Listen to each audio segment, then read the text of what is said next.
Traveler, Paimon. I suppose your story is ready. Yep.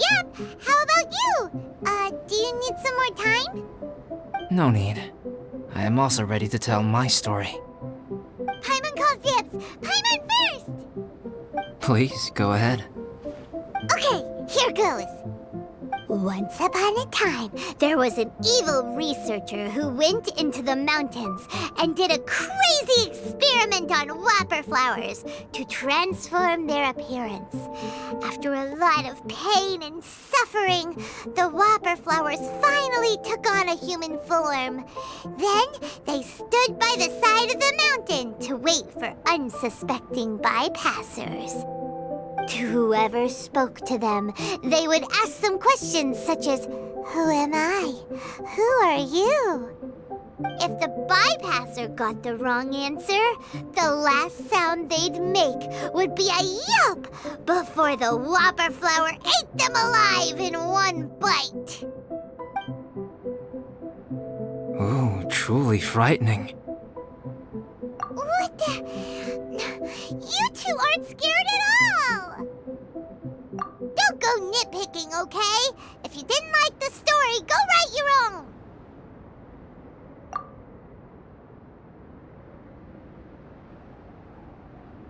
In other words, the whopper flowers would ambush and then completely replace their victims.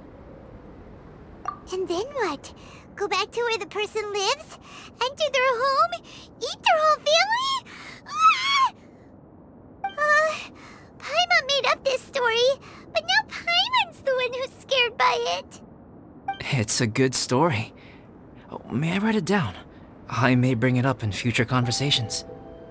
What for? Just to scare people with? Yes. You've got a real mean streak, Albedo. Mine is a little longer than yours. It starts with an alchemist. A great alchemist once created Subject 1. Subject 1 was her proudest achievement, and successfully blended into human society. No one ever would have thought that this friend of theirs was in fact a synthetic human. However, unbeknownst to Subject 1, the alchemist had tried the same experiment many times before he had come into being. Some of the rejects from failed experiments had been discarded, but had not died. Subject 2 was one such failed experiment. He was swallowed by a great dragon that came to rest upon a snow-swept mountain. Many years later, he was resurrected by the dragon's mysterious power. He saw all kinds of people on the mountain, including Subject 1, who had somehow miraculously blended in among them. Never in Subject 2's wildest imagination had he thought it possible for experimental life forms such as they to deceive everyone so successfully. He saw the way humans accepted Subject 1 as a friend, witnessed their affection as they addressed him by name. This was what Subject 2 wanted. Now, all that Subject 2 desired was to replace Subject 1 and take the joy of his existence for himself. This is giving Paimon the chills. So scary. Subject 2 began to unfold his plan. He stole Subject 1's books and notes and studied all that Subject 1 had learned from the alchemist. Subject 2 was highly intelligent, and he learned quickly. He changed his face into an exact replica of Subject 1's face. Then, he found a plant with mimicry capabilities and transformed it using dragon blood and alchemy. And so, not only did Subject 2 transform his own appearance to perfectly match that of Subject 1, he also created a third entity, Subject 3. What? There's 3 of them now? But Subject 2 wanted to become a perfected human. So, he erased a mark in both his and Subject 3's necks, for these marks were symbols of imperfection. In my view, it was probably a subconscious act, an instinct. He so desperately craved to become a perfect human being that he forgot something Human beings are defined by their flaws. Subject 2's plan was meticulously crafted. Subject 3 would draw Subject 1's attention. After Subject 1 disposed of Subject 3, he would assume the threat had now disappeared and would let his guard down. The next moment that Subject 1 was alone, Subject 2 would make his move. He would eliminate Subject 1 and become the only one remaining. He would secretly replace the Subject 1 of everyone's memories and inherit his identity, residence, clothing, sword, name, and friends. People would have no idea that the individual they knew had become somebody else from one day to the next. This is way too scary. Paimon's never gonna be able to trust anyone again. But just before Subject 2 could carry out his plan, a unique stranger entered the mix. Subject 2 tried to make contact with this person, but found that they could somehow sense he was different from Subject 1. What's wrong? Are you scared? What happened then? What happened to the stranger? He became a new stage in Subject 2's plan. One more person that Subject 2 had to dispose of. It's as if there were 3 identical roses in a garden. Only one of the 3 was a fine specimen, while the other 2 were defective specimens that bore poisonous thorns. In all the world, only the gardener who tended to them could tell which was the good specimen. People do not like poisonous plants. Only a perfect rose can fetch a high price. If the inferior specimens wanted to conceal the fact of their worthlessness, they would have to take the gardener out of the picture, using their poisonous thorns. This is exactly what Subject 2 was thinking. So, he hid in the shadows and waited patiently. Maybe soon, he would get his chance to become truly human.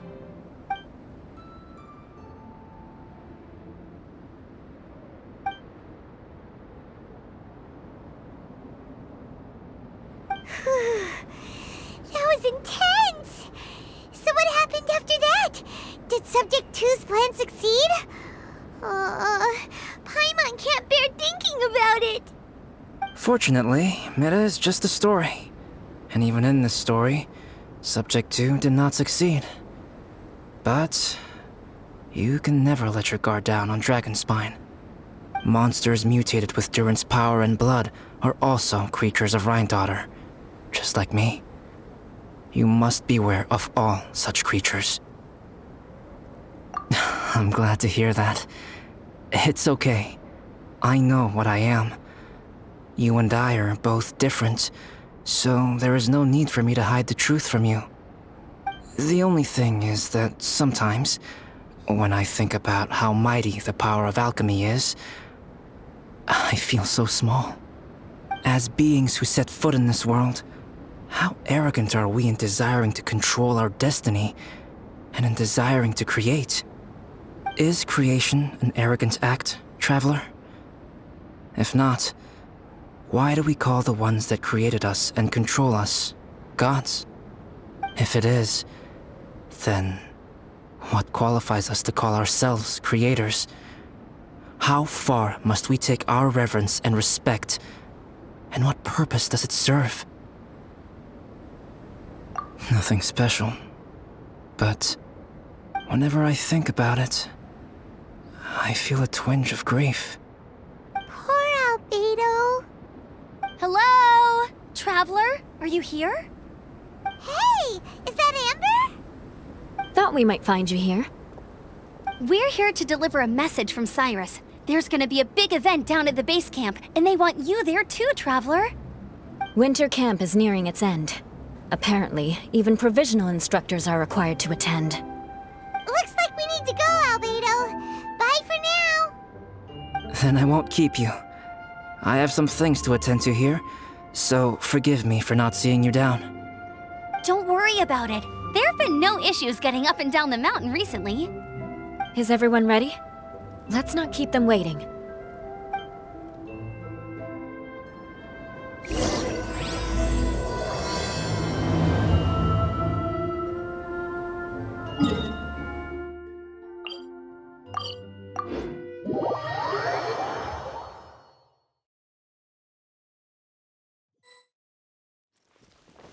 adventure time! Huh? Who is this guy? Allow me to introduce Yozerv. He's Joel's father. Dad, this is that traveler I was telling you about. The traveler's helped me out loads in the past, and this time we even built a snowman together. Joel has told me everything about you. I can't thank you enough. Wow, this is amazing! Wait a second. Why is Cyrus discreetly wiping tears away? And what is Pallid doing here? Pallid is the hero of the hour this time. Go on, Pallid. Tell us what happened in your own words. Okay.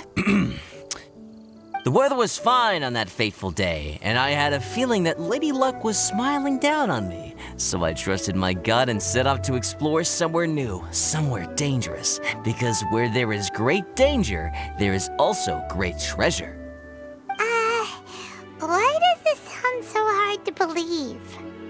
But I had only been away from the group for a short while when I fell down a slope and just started rolling. Uh-oh. Did my bad luck rub off on him when we ran into each other on the mountain? The place I fell to was somewhere I didn't recognize, and I'd sustained a few injuries. I remember thinking to myself, this is the worst luck I've ever had in my whole life. Then I met Yozerv. He'd heard the sound of me falling and came out to see what was going on. Huh? Wow, so it was completely by chance then.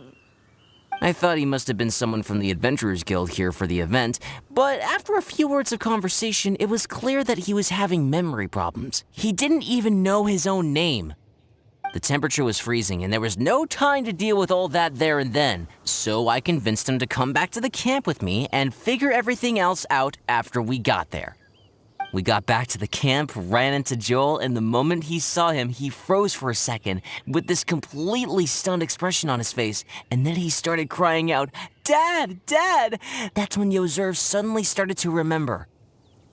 My memory has still not fully recovered, but Joel and his mother, they are the only ones that I will not, no, that I cannot forget. Daddy.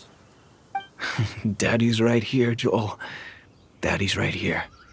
Yozerf, don't you remember anything else at all? The poor princess, feeding the foxes? I'm sorry. I have no recollection. Maybe it's because of the head trauma. I'm not sure. I woke up and found myself covered in blood. My things were gone, and there was nothing to indicate who I was or how I got there. I crawled into a cave and settled in for a slow recovery. After my legs and feet were a little better, my hunting skills were what kept me alive. Dad, I was so worried about you. I'm all right now, Joel. Oh, don't cry. Daddy's not going anywhere. I'm here to stay. Oh, this is good. This is good.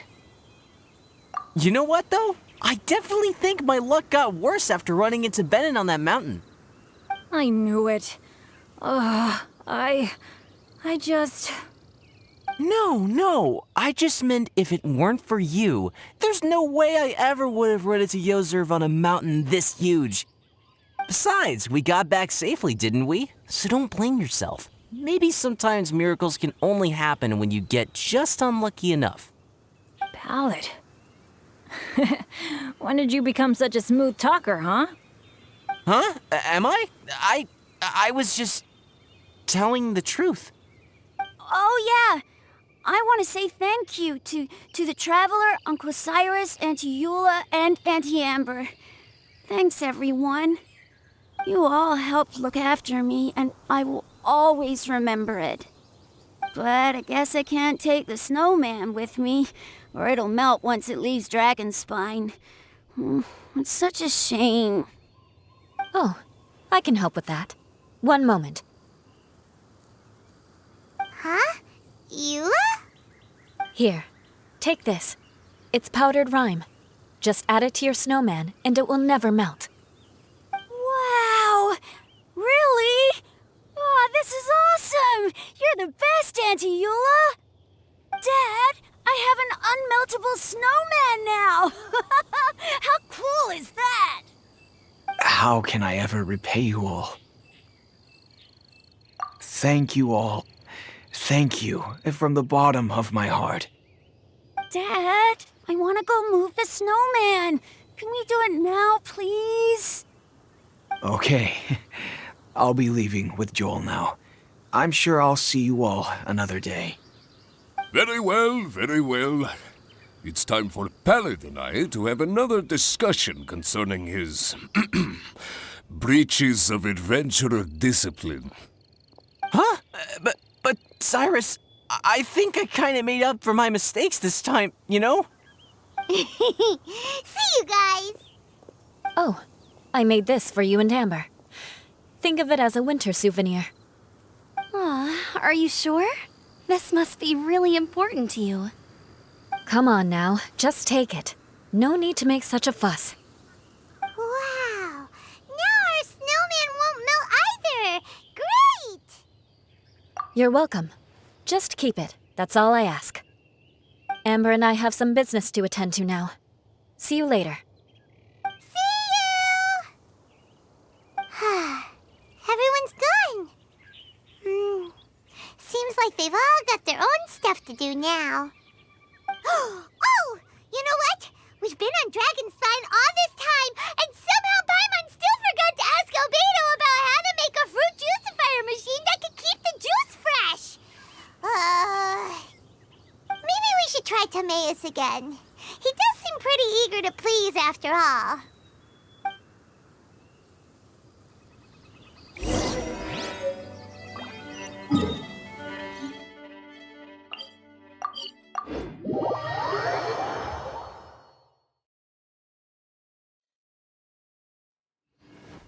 Weather is not bad today. Oh, crap. Timaeus! Traveler and Paimon, what can I do for you? Wait a minute. You've got that mischievous look on your face. Oh, you're not still thinking about that ridiculous juicer thing, are you? Timaeus, will you help us? Well, if the Traveler isn't really interested, then, yeah, maybe I'll give this one a pass. It's just the weirdest request ever. No, but Paimon's Sunsettias are gonna go to waste without it. And the time it would take me to research something like that, I could probably pick those Sunsettias again 10 times over. New research project, Timaeus? We meet again. Oh, Albedo, thank goodness. So the situation is, Paimon wants a machine that can turn fruit into juice and keep the juice fresh. I mean, surely it's... Majorly important, that's what it is. If you can manage to invent this, we'll never have to worry about fruit going bad ever again. That's impossible.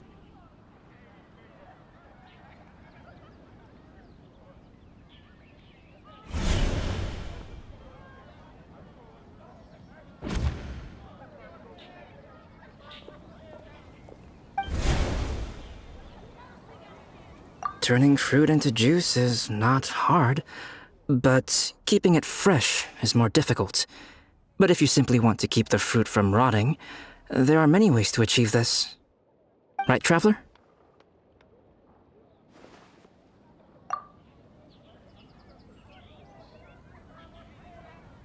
What about his neck? What's wrong? Is there something on my neck? From the look on your face, it's as if you thought I just played a practical joke on you that was in exceedingly poor taste.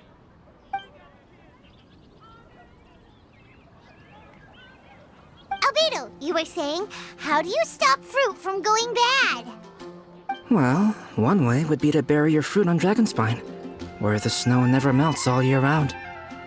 But then Paimon won't be able to eat them! You could always live on Dragonspine.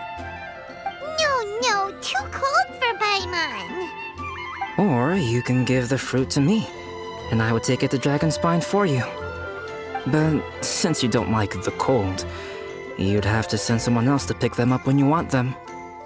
This is where you come in, traveler. Suddenly sounds a lot more feasible with other people doing all the work. Okay then, shall we go with that idea? Fruit buried on dragon spine will stay fresh for much longer. However, it is also possible that the fruit will sprout and grow into fruit trees. Who knows? Maybe the next time you visit, it will have grown into an orchard. You can water the trees, add fertilizer, and when they finally bear fruit, you will have some fresh sunsettias. No way! Then Paimon will have to be a gardener. That's not the goal here. Oh? Well, I don't think being a gardener is so bad.